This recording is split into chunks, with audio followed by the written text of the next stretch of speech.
Hola, ¿qué tal? ¿Cómo están? Bienvenidos a La Muga. Hoy se acerca a La Muga. Nuestro primer invitado es Eduardo Santos, el actual secretario general de Podemos a Aldugu en Navarra. El domingo salía vencedor en las primarias de la formación morada por apenas 28 votos respecto a la actual secretaria general Laura Pérez, que pedía una auditoría externa para recontar esos apoyos. Hoy contaremos con Eduardo Santos y con las líneas que va a trazar para el futuro de la formación morada aquí en nuestra comunidad. También hablaremos de abolición o despenalización de la prostitución en nuestro país y en el mundo. Hemos invitado a la directora adjunta de Amnistía Internacional en España, Ana Rebollar. Nos contará la posición de esta ONG en favor de los derechos humanos, que es partidaria de la despenalización de la prostitución. En una noche, en un programa en el que también tendremos cine, los estrenos cinematográficos de la mano del crítico de cine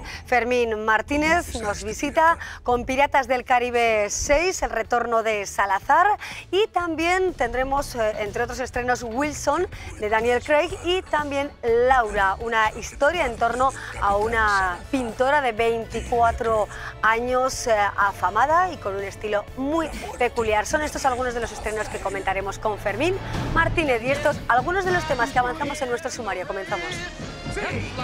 Te arrastras contigo a tierra.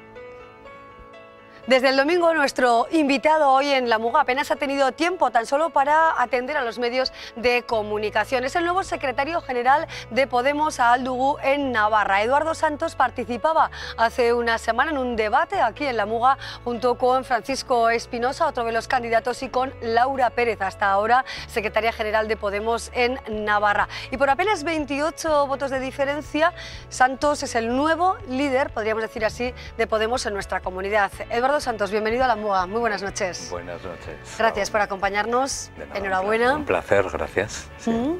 Un regalo para Eduardo Santos, diputado de Podemos, la Secretaría General de Podemos en Navarra. Yo no lo definiría exactamente como regalo, ¿no? Por una parte es un honor que te elijan tantos compañeros y compañeras, por otro es una responsabilidad asumir el reto de dirigir este proyecto en que hay tanta gente implicada y hay tanta ilusión. Y es una mezcla de las dos cosas, ¿no? Y bueno, una mezcla extraña, pero que te impulsa hacia adelante, está muy bien. Sí. Por menos de 30 votos, por una diferencia de 28, ¿eso qué denota? ¿Está el partido fracturado? Una de las principales misiones de Eduardo Santos va a ser recomponer el partido. ¿Cómo está la salud de Podemos ahora mismo en Navarra? Bueno, yo no hablaría en ningún caso de un partido fracturado. Yo creo que hemos hecho una campaña bastante limpia y elegante en donde ha habido un debate de ideas. Esto parece un tópico, pero creo que las personas que pudieron ver, por ejemplo, el debate que se hizo aquí, se hicieron una idea cabal de lo que cada uno estábamos planteando, bueno, como futuro de Podemos, y más bien hacia adentro en cuanto a sistema de organización, etcétera. No había un debate de fondo realmente en las líneas maestras de lo que es Podemos Aldugu, de lo que son las líneas políticas y de lo que es nuestro cometido principal. En ese sentido no hay ningún tipo de fractura. Y yo siempre digo, la campaña se ha acabado. Y el debate, por tanto, se ha acabado y ahora hay que mirar hacia afuera, lógicamente, y ponernos todos a trabajar. El trabajo une. Y realmente yo el ambiente que estoy viendo no es en ningún caso un ambiente de fractura, sino que es un ambiente de colaboración, incluso ilusión, yo diría. Sí. Dentro de la candidatura ganadora, la que firma Eduardo Santos y Ainhoa Aznárez, ¿se van a aglutinar ahora los intereses del resto? Es decir, ¿hay posibilidad de que en los órganos de dirección estén Laura Pérez o Francisco Espinosa? ¿Está esa posibilidad contemplada o no? Bueno, vamos a ver. Para empezar, una pequeña apreciación, siempre nos olvidamos a Dani López, que es el concejal de Tudela, no, que pasa, pero a mí me interesa resaltarlo porque para nosotros la Ribera es importante y es un tema de darle visibilidad y nos hemos esforzado en eso. Bien, dicho lo cual, hay otra cuestión. Francisco Espinosa no está en el Consejo Ciudadano, no ha tenido los votos suficientes, desde mi punto de vista, desgraciadamente, porque podía haber aportado, etcétera. Alguien, pues bueno, que ha tenido, digamos, la valentía de presentarse a la Secretaría General con sus ideas, y a partir de ahí, Bueno, estamos respetando los tiempos, ¿eh? Ahora mismo lo que tenemos que hacer es ver la posibilidad de convocar más pronto que tarde un Consejo Ciudadano de Navarra en donde vamos a plantear cuáles son el estado de la cuestión, cómo está, digamos, el partido desde la percepción que hacemos y a partir de ahí ver cómo se va a estructurar y en base a esas secretarías ver quién se podría integrar o no a trabajar. Y desde luego esto está abierto a todo el mundo y esperamos la máxima colaboración de todo el mundo. Y desde luego no hay exclusiones, no hay puertas cerradas. ¿Cómo son las relaciones con Laura Pérez? Vamos a escuchar a Laura Pérez precisamente el lunes, comparecía con Eduardo Santos en esa rueda de prensa en la que vimos una Laura Pérez con gesto serio y que pedía una auditoría de los votos, ¿no? Recuento de votos, auditoría externa. ¿Recordamos sus palabras? Ya que la diferencia ha sido escasa, de un empate técnico de 28 votos de diferencia, vamos a pedir una auditoría externa e independiente. Hoy se refería también Laura Pérez a este asunto y a la portavocía de Podemos y hablaba de que es un partido coral. Vamos a escucharle de nuevo. Podemos es coral y por lo tanto saldremos cada día la persona que corresponda, pero sí que me parecía importante que a la hora de valorar los 2 años desde el cambio de gobierno, pues quienes hemos estado ahí más presentes pues tuviéramos esa visibilidad. El resultado es un resultado ajustado de empate técnico, pero que creo que, y es mi opinión personal porque mañana nos reuniremos, que lo preferible en estos momentos es ponernos a trabajar todas juntas cuanto antes. Eso es lo preferible, según dice Laura Pérez. ¿Le sorprendió a Eduardo Santos esa petición de auditoría? Pues en cierto modo sí, yo lo tengo que reconocer. Creo que hay unas reglas de juego y esas reglas de juego son de mayorías, minorías. Podemos estar hablando de 27 votos, pero con la participación que hubo también podríamos hablar de 4 puntos de diferencia. Es decir, y esas reglas del juego las conocíamos todos y todas antes de embarcarnos en esto y desde luego yo en la misma rueda de prensa dije que nuestra candidatura hubiera aceptado esos resultados sin ningún problema. A partir de ahí creo que hay que explicar algo que la gente no sabe. Es decir, el voto que se da telemáticamente tiene las máximas garantías, está asociado a un número de teléfono, a una contraseña, hay un sistema de auditoría en la cual se monitorea la posibilidad de que pueda haber o no fraudes, en el sentido de votar mucha gente desde el mismo sitio, con el mismo teléfono, etcétera. Pero eso lo sabía Laura Pérez, ¿no? Sí, porque mandó una intervención de su propia campaña. Había una persona, digamos, de intervención en el momento en que se abrió la urna electrónica y se estuvo viendo eso. Lo que a nosotros nos llegó, y es un acta firmada por las partes, porque lo hace la empresa que monitorea esto, es que no hubo ningún tipo de incidencia. Entonces, ¿habrá auditoría externa o no? Es que a mí no me consta siquiera que la haya pedido. En todo caso, no me corresponde a mí decirlo. Nosotros hemos dicho que aceptaremos, digamos, el planteamiento que haga la Secretaría de Organización Estatal. Si efectivamente se ha pedido, que a mí tampoco me consta, se tiene que pedir, digamos, al organismo estatal correspondiente, que es la Secretaría de Organización, y se verá si lo aceptan o no lo aceptan y con base en qué se está pidiendo. Lo que no me parece ajustado es pedirlo sencillamente con base en la presunta escasez de diferencia de votos, porque esas son las reglas del juego. Incluso por un voto hay una mayoría. Y en ese sentido también hablaría de que no cabe hablar aquí de empate técnico, es decir, o ganas o pierdes.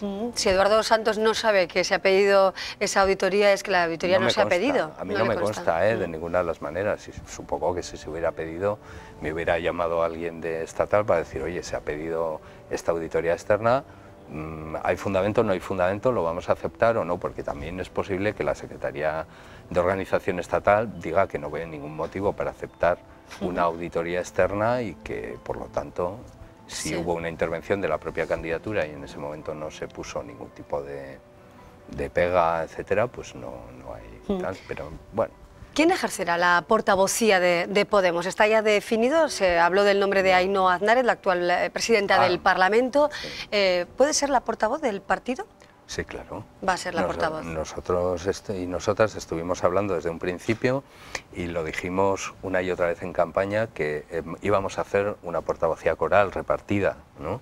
en el sentido de diferenciar lo que puede ser la Secretaría General en los aspectos, digamos, más de línea política, con una portavocía del partido que corresponde a la Ejecutiva y al Consejo Ciudadano, que ejercería Ainhoa en este caso, y también con una portavocía territorial y, bueno, con un peso específico para la Ribera, para Dani López.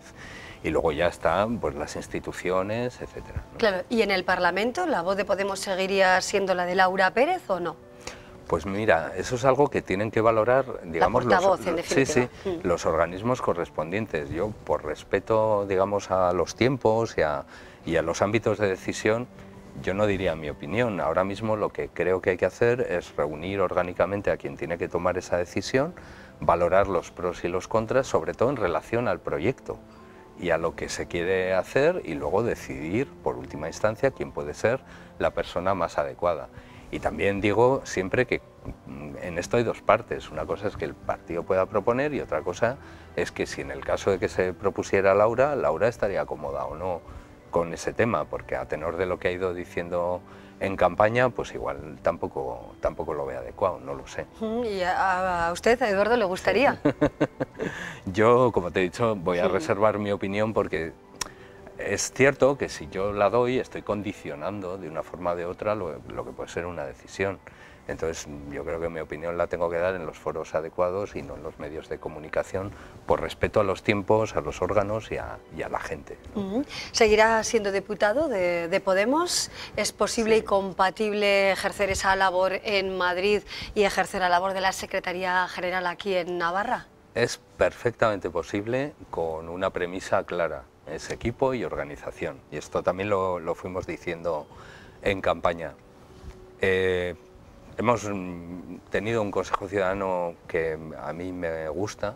Creo que las personas que han salido en el Consejo Ciudadano, también muchas de las que se han quedado fuera, bueno, pues conforman un equipo muy potente, con capacidad para definir líneas políticas y muchísima capacidad de trabajo. También gente que se ha quedado fuera que se puede integrar en esto, y yo siempre dije que esto había que hacerlo con responsabilidad, ¿eh? Entonces, bueno, pues se asumirán secretarías y esas secretarías tienen un trabajo que hacer, reportarán a la Secretaría General, pero bueno, con total capacidad se puede hacer. A lo largo de su campaña, Eduardo, y también aquí en el debate que tuvimos en La Muga, hablamos de la relación con Madrid y también muy especialmente de la relación con el resto de los partidos que forman el cuatripartito en nuestra comunidad. Usted, al frente de Podemos, va a plantear un cambio en cuanto a la fuerza que puede tener Podemos en el marco del gobierno, o una dirección diferente, o considera que hay que establecer algún cambio importante en esa relación con el resto de fuerzas? No, vamos a ver, el acuerdo programático es una cosa que no nos es ajena. Yo mismo participé en ese acuerdo y por lo tanto no se siente vinculado política y biográficamente a los acuerdos que se toman y que deben servirse, ¿no?, como se decía en latín. Por lo tanto, bueno, pues ese es un marco sobre el que tenemos que actuar.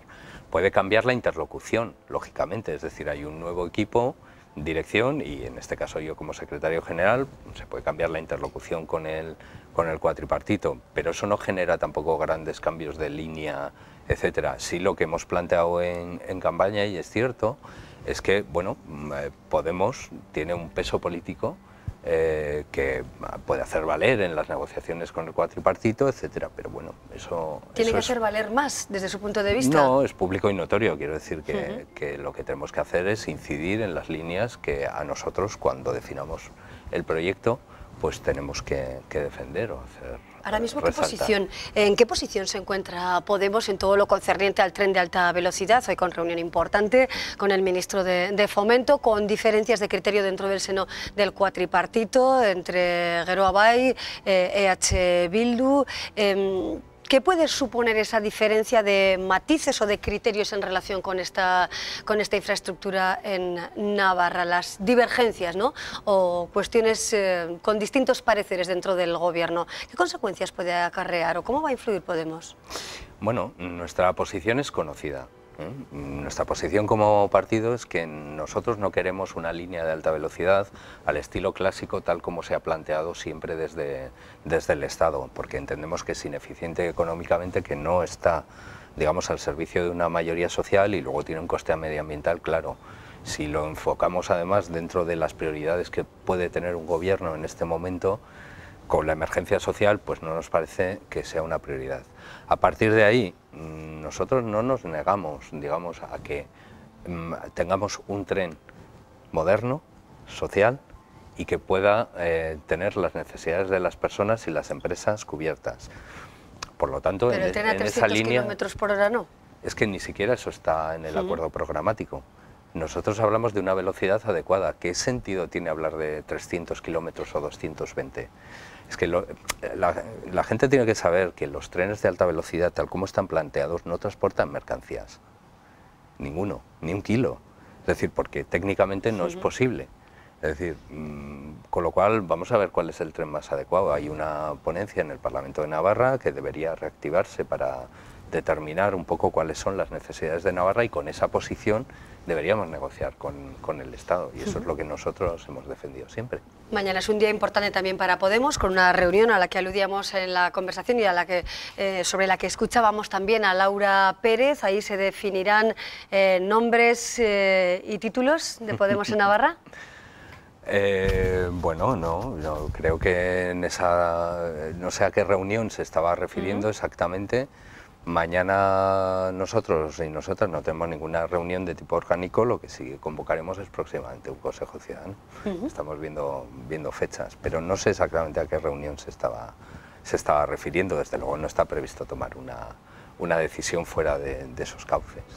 Eduardo Santos, secretario general de Podemos, muchísimas gracias por acompañarnos hoy en La Muga. Enhorabuena también por su triunfo y éxito, por supuesto, en esta andadura que tiene por delante y que sabemos ya le está llevando muchísimo tiempo, ¿no? Y mucho trabajo. Gracias, de verdad. A ti, gracias. para eso estamos. Muchas gracias.